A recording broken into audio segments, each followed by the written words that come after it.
Halo semuanya, Apple merupakan salah satu perusahaan yang bergerak di bidang teknologi. Banyak banget yang udah dihasilkan dari perusahaan Apple ini. Salah satunya ada Apple Watch, MacBook, iPhone, dan masih banyak lagi. Tapi, siapa yang pernah sangka bahwa Apple pernah mengalami kebangkrutan, tapi mereka berhasil untuk bangkit kembali. Untuk yang kepo, silahkan simak video berikut ini.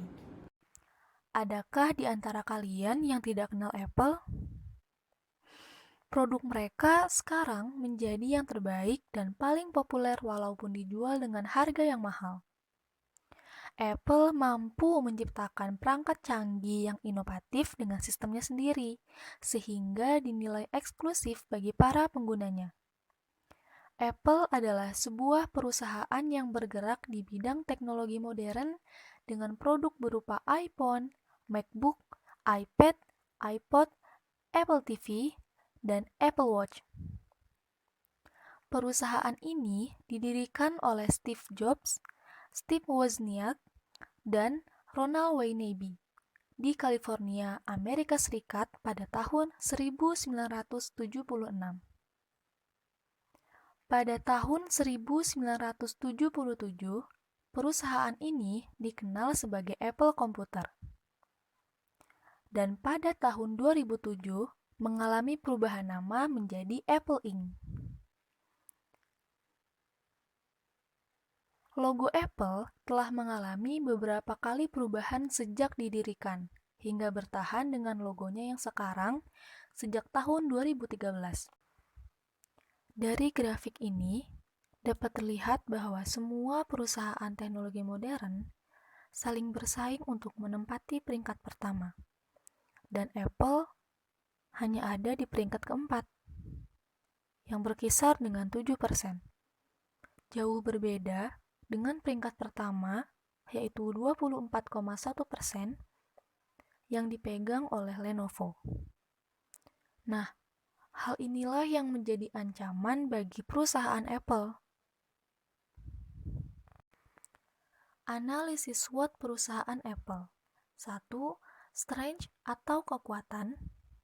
Desain yang estetik, berfokus pada pembatasan produksi. Image yang kuat. 2. Weakness atau kelemahan. Lebih mahal dari kompetitor, variasi produk yang minim, distribusi terbatas karena harus melalui distribusi yang selektif. 3. Opportunities atau peluang. Pasar iPhone terus berkembang, terlebih dengan adanya internet saat ini yang menjadi salah satu kemudahan bagi perusahaan Apple untuk meningkatkan produksinya. 4. Threat atau ancaman.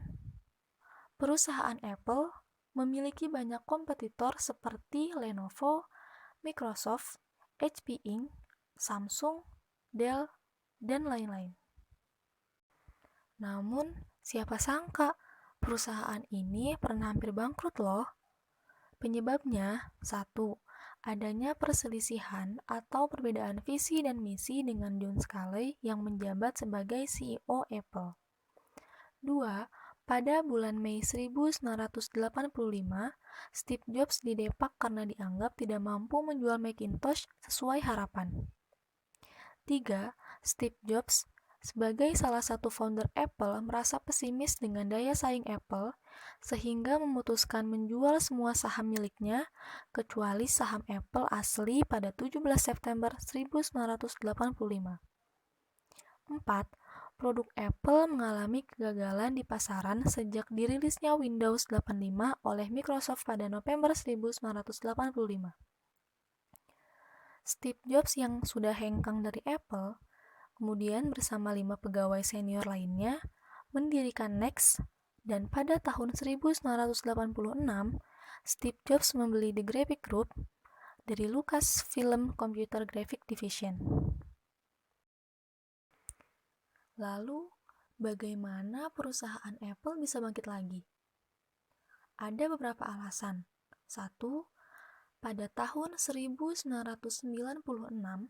Apple membeli Next dan Steve Jobs pun kembali bergabung dengan Apple sebagai CEO.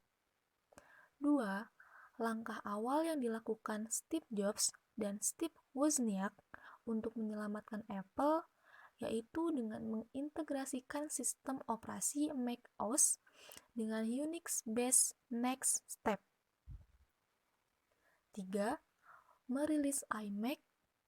Keempat, menyasar pengguna komputer pada sektor pendidikan dan penggunaan pribadi. Hal ini berkaitan dengan adanya pengambilan keputusan. Perusahaan Apple mengambil analisis pengambilan keputusan berupa: pertama, proses pengambilan keputusan meliputi 1. Adanya perselisihan dan perbedaan visi dan misi serta jatuhnya daya saing Apple sejak perilisan Windows 85. 2.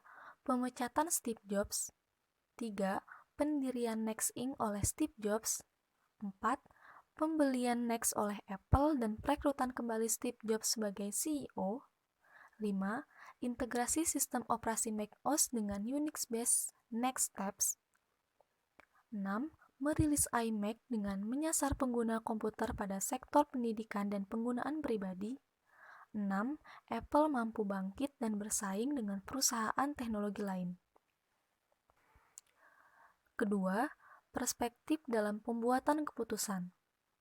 Yang mereka lakukan adalah: 1. Rasionalitas terbatas karena keputusan yang dibuat dipengaruhi oleh politik internal dan pertimbangan kekuasaan.